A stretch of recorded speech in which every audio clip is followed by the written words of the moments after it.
उल्टा पुल्टा होके कैरी खा रही नज़ारा आप सभी लोग देख सकते हो। हम मेरे इस वीडियो में बना रहे ऐसे ऐसे बच्चे तुम्हें कभी नहीं देखा होगा।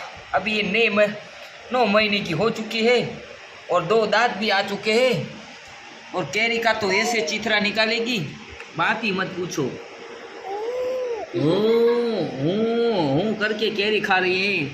कैरी का पहला साल है, इस साल में पहली बार कैरी का स्वाद उसने देखा है और ऐसा कैरी का स्वाद आ रहा है, उसको मज़ा आ गई है। उसका चेहरे पे देख के मेरे को ऐसा लग रहा है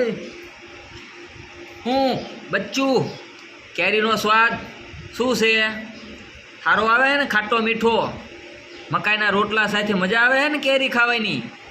हाँ ऊ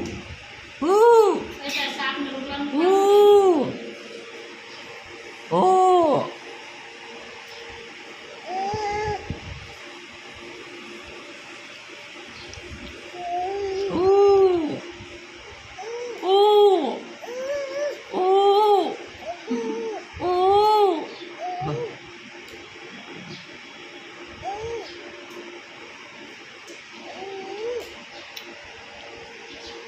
आप सभी लोग देख सकते हो इसका नज़ारा।